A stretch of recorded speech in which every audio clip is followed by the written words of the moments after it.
আসসালামু আলাইকুম। আমরা কিছুক্ষণ আগে উদ্ভিদ গবেষণাগার থেকে একটি নিউজ পেয়েছি যে বাড়ির আশেপাশে মানে এই গাছটি সম্পর্কে। এই গাছটি আমরা উদ্ভিদ গবেষণাগার থেকে কালকে দেখেছি, নিউজটা পেয়েছি।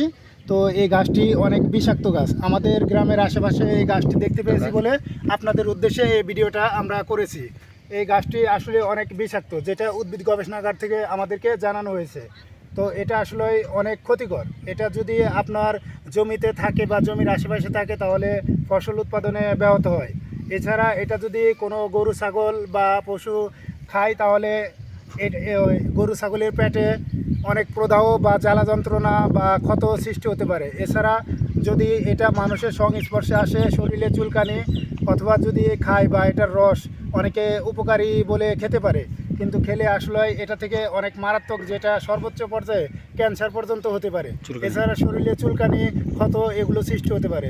তো দর্শক, আপনারা বাড়ির আশেপাশে এরকম গাছ দেখলে অবশ্যই সতর্ক থাকবেন এবং এগুলো গ্লাভস পরে বা যেভাবে হোক এটা অপসারণ করতে হবে এবং শুকায়া পুড়ায়া ফেলতে হবে বা মাটিতে পুঁতে রাখতে হবে। তো আপনারা সবাই এই গাছটি ভালো করে দেখে রাখুন, ঠিক আছে? এটা থেকে বিরত থাকবেন, সাবধান থাকবেন। দর্শক, ওখানে দেখছেন গাছের একটা পর্যায়ে, আর এখানে দেখতেছেন আপনারা যে এই গাছে মানে ফুল ফুটছে, ঠিক আছে? ফুল ফুটলে আসলে এই গাছটি কেমন দেখা যায়। তো এটা কিন্তু এই ফুলগুলো বাচ্চা কাচ্চা নিয়ে অনেক খেলাধুলা করে।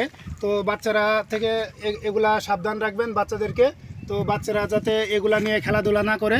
তো এরকম জাতীয় গাছ দেখলেও কিন্তু আমরা সমূলে উচ্ছেদ করে এটাকে শুকায়া পুড়ায় ফেলতে হবে, ঠিক আছে? তো আপনারা ভালোভাবে গাছটা, আমি আপনাদের দেখার স্বার্থে ভালোভাবে দেখাচ্ছি। গাছটি আপনারা ভালোভাবে দেখে চিনে রাখুন।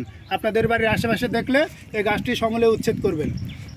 তো দর্শক, আরেকটি তথ্য যেটা আমি পেয়েছি, তো এটা আমাদের দেশে প্রথমে ছিল না।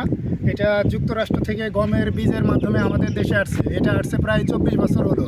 তো 24 বছর ধরে গোটা বাংলাদেশের মানে আনাচে কানাচে এই গাছটি ছড়িয়ে পড়েছে। এটা এখন যে কোনো জেলার আশেপাশে এই গাছটি এখন দেখা যাচ্ছে। আমরা অনেক জায়গা থেকে তথ্য পেয়েছি যে আমাদের এলাকায়ও এরকম গাছ দেখা যায়। তো দর্শক, আপনারা সাবধান থাকবেন এবং এই গাছটি পেলে অবশ্যই তুলে এটা মাটিতে পুঁতে রাখবেন। ধন্যবাদ।